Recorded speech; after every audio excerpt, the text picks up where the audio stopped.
Okay, सो सबसे पहले हम निकालते हैं एक्सप्रेशन फॉर पोटेंशियल एनर्जी।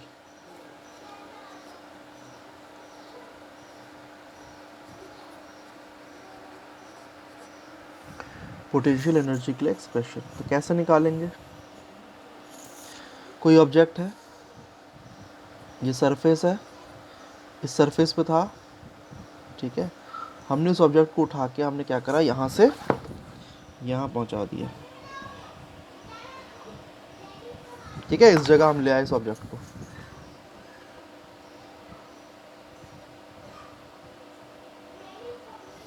तो ये जो अब इसने यहाँ से मान लीजिए यहाँ से यहाँ तक, ये पॉइंट ए मान लीजिए, ये बी है, तो ए और बी के बीच में जो डिस्टेंस है वो कितना है, एच,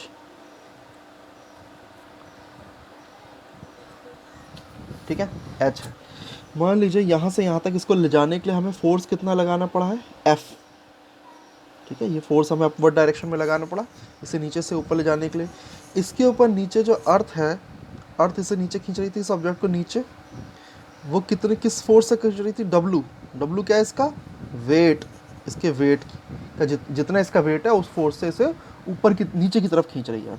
जितना इसका वेट है, जिस फोर्स से अर्थ इसे नीचे की तरफ खींच रही है, उसी फोर्स से हमें उसे ऊपर की तरफ करना पड़ेगा। ये जो वेट है ये भी क्या होता है, फोर्स होता है, ठीक है। Weight is form of force. तो वेट जो है इसका, उस फोर्स से अर्थ से नीचे खींच रही, हमें उतना ही फोर्स लगाना पड़ेगा इसे ऊपर पहुंचाने के लिए, कम से कम। ज़्यादा भी लगा सकते हैं बट एटलीस्ट उतना फोर्स तो लगाना पड़ेगा। अब जब हमने इस पर फोर्स लगाया, फोर्स लगाने से वो यहाँ से यहाँ पहुँचा, यहाँ से यहाँ तक क्या हुआ, उसके अंदर डिस्प्लेसमेंट हुआ, तो वर्क डन हुआ। जो वर्क डन होगा इसे यहाँ से यहाँ पहुँचाने पे, ए से बी तक पहुँचाने में, वही वर्क डन कंजर्व हो जाएगा एज पोटेंशियल एनर्जी। तो पहले तो हम वर्क डन निकाल लें। Work done on object, work done जो कि ऑब्जेक्ट पे करना पड़ेगा, तो वर्क डन कितना होता है, फोर्स इनटू डिस्टेंस। फोर्स कितना लग रहा है, एफ, इनटू डिस्टेंस कितना, एच। भाई यहाँ से यहाँ तक का जो डिस्टेंस है वो इसकी हाइट है, यानी कि एच है, तो एच। अच्छा, एफ कितना होगा, जो फोर्स है वो उतना ही लगेगा जितना इसका वेट है, ठीक है। उतना, कम से कम उतना लगेगा, उससे ज़्यादा हम लगा सकते हैं बट उतना तो लगेगा ही। तो फोर्स को हम कह सकते हैं वेट। एक्चुअल में जब हम ज़्यादा फोर्स लगाएंगे तो वो जो ज़्यादा फोर्स होगा, इसको उठाने के लिए उतना ही फोर्स लगेगा जितना इसका वेट है, बाकी वो एक्सेस फोर्स है, ठीक है। तो फोर्स की जगह हम लिख सकते हैं वेट इंटू एच। अब किसी ऑब्जेक्ट का वेट क्या होता है, वेट क्या होता है, वेट का फॉर्मूला होता है एम जी, जहाँ पे एम क्या है ऑब्जेक्ट का मास और जी क्या उसकी एक्सेलरेशन ड्यू टू ग्रेविटी उस जगह पर। तो वर्क डन कितना निकल के आ रहा है, वर्क डन निकल के आ गया एम जी एच, ये वर्क डन है। यही वर्क डन कंजर्व हो जाएगा as potential energy, since work done on object get conserved as potential energy,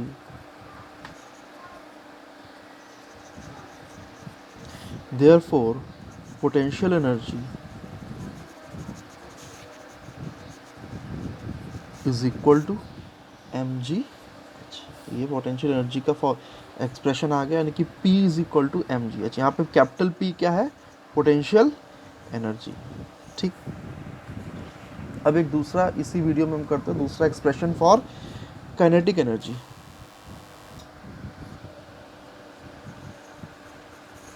expression for kinetic energy.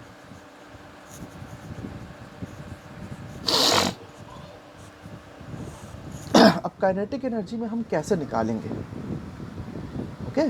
तो काइनेटिक एनर्जी के लिए अगेन वही चीज़ है। काइनेटिक एनर्जी के लिए जैसे यहाँ पर क्या था, जो वर्क डन हो रहा था वो कंजर्व हो गया as potential energy. Kinetic energy में तो बॉडी ऑब्जेक्ट खुद मोशन में है, बल्कि कोई ऑब्जेक्ट जब मोशन में होता है तो खुद वर्क करता है वो, ठीक है। जब कोई ऑब्जेक्ट मोशन में होता है तो वो खुद वर्क करता है, ठीक है। तो हम उसी के बेसिस पे निकालेंगे अब, ठीक है, हम उसी के बेसिस पे निकालेंगे। थोड़ा सा मेरा मैसेज आ गया था, ध्यान बटा। सो इसे कैसे निकालेंगे इसे निकालने का तरीका ये है, जैसे कोई ऑब्जेक्ट मूव कर रहा है, जैसे आपने बॉल हिट करी पैर से, तो बॉल के अंदर काइनेटिक एनर्जी बन गई, ठीक है, मान लीजिए रखी हुई थी, ठीक है, एक जगह पे, जैसे पेनल्टी शूट आउट वगैरह होता है, या और तरह का जब वो हिट करते हैं सामने से गोल पे, पेनल्टी हो जाती है, तो बॉल एक जगह पे रखी होती है, किक मारी जाती है, बॉल के अंदर पोटेंशियल एनर्जी आती है। अब सपोज दैट वहाँ पे तो गोलकीपर रोक रहा है, मान लीजिए फील्ड में ऐसी जगह से करा गया या ऐसा शॉट मारा गया जो फील्ड में कहीं जाके गिर रहा है, जैसे गोलकीपर शॉट मारता है, ठीक है, गोलकीपर मारता है तेज़, दूर जाके बॉल गिरती है, कई बार आसपास कोई रोकने वाला बॉल नहीं होता है, तो वो बॉल आगे तक जाएगी, टप्पा खाएगी नीचे, टप्पे खाते हुए नीचे जाएगी, फिर लुढ़कते हुए आगे जाके रुक जाएगी। तो यहाँ पर जो ऑब्जेक्ट है, यानी कि जो बॉल है, वो अपने आप जाके किसी पॉइंट पे रुकेगा, तो उसके अंदर की जो काइनेटिक एनर्जी है वो हम कैसे निकालेंगे कि उसने खुद कितना वर्क डन किया है, ठीक है, उसने कितना वर्क डन किया है। अब इसमें वर्क डन कौन सा वर्क डन है, वो खुद आगे लुढ़कती जा रही है, तो एक तो फोर्स लगा है उसके ऊपर, डिस्टेंस कवर कर रही है, दूसरा उसके ऊपर फोर्स ऑफ फ्रिक्शन लग रहा है उसे रोकने के लिए।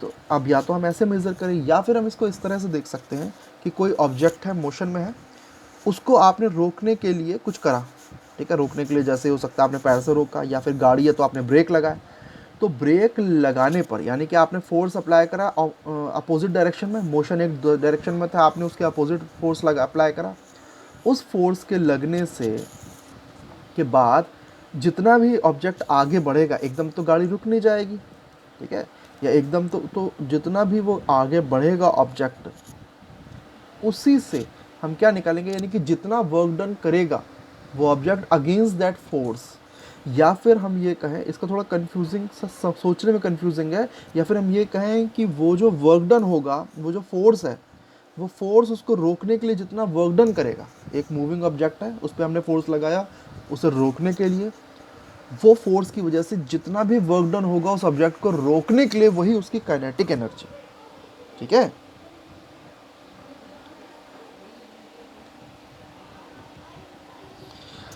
अब इसका एक्सप्रेशन हम कैसे निकालेंगे, मान लीजिए कि ये ऑब्जेक्ट है, यहाँ पर ये ए पॉइंट है, यहाँ पर एक फोर्स लगना शुरू हुआ अपोजिट डायरेक्शन में, ऑब्जेक्ट इधर मूव कर रहा है, यहाँ से यहाँ तक ये मूव कर पाया बी तक, यहाँ पे जाके रुक गया।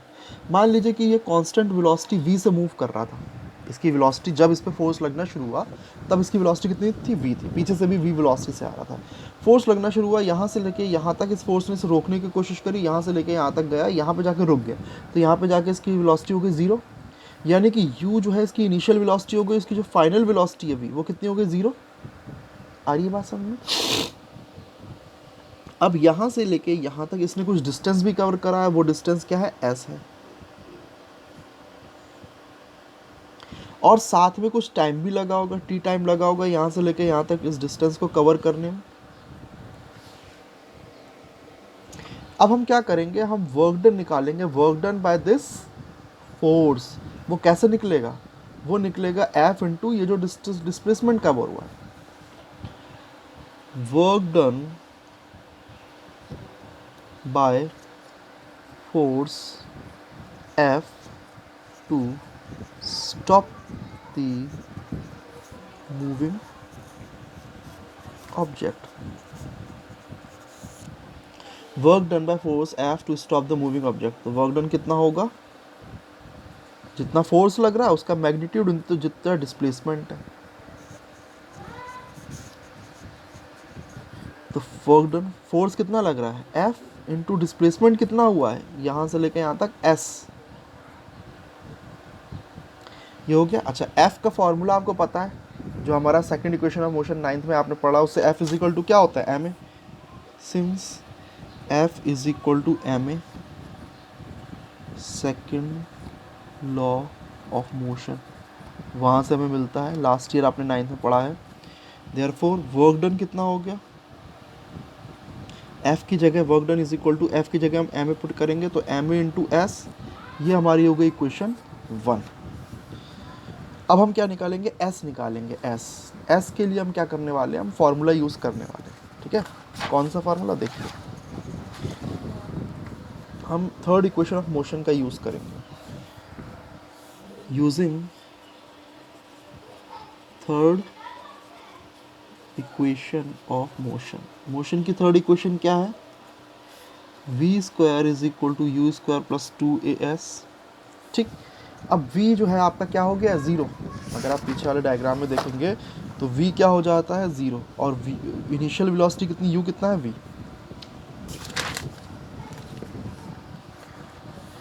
तो हम v की जगह पुट करेंगे ज़ीरो, u की जगह पुट करेंगे v प्लस टू, अच्छा, इंटू ए। अब यहाँ पर एक चीज़ इंपॉर्टेंट ये है कि ये जो फोर्स हमारा लग रहा है ये क्या कर रहा है, अपोजिट डायरेक्शन में, डायरेक्शन ऑफ मोशन के अपोजिट है। तो इसकी वजह से जो एक्सेलरेशन जनरेट होगा वो कैसा होगा, नेगेटिव। यहाँ से यहाँ तक क्या होगा, इसके अंदर रिटार्डेशन होगा ए से बी तक जाने में, क्योंकि ये रोक रहा है इसे। तो रिटार्डेशन की वजह से हम क्या करेंगे, माइनस ए लेंगे, ठीक है, हम लेंगे माइनस ए।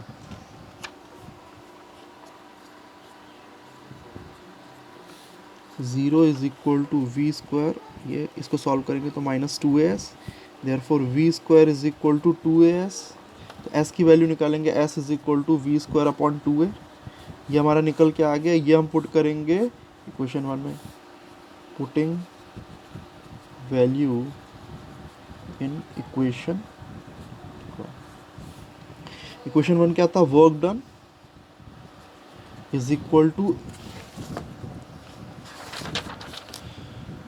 ये था work done is equal to m into s. तो एम इन टू एस की वैल्यू पुट कर देंगे, एम ए इंटू एस की वैल्यू क्या है, v square upon two a से ए कैंसिल, तो कितना निकल के आ गया ये, one upon two m v square. ठीक है, ये हो गया वर्क डन। ये वर्क डन कौन सा वर्क डन है, work done to stop the body. तो यही वर्क डन जो है ये हमें क्या देगा, उसकी kinetic energy. Since kinetic energy is equal to work done to stop the object, तो kinetic energy is equal to work done to stop the object, कितना निकल के आया, one upon two m v square. तो K is equal to आ गया हमारा one upon two m v square. ये हमारा काइनेटिक एनर्जी का एक्सप्रेशन है, ठीक है।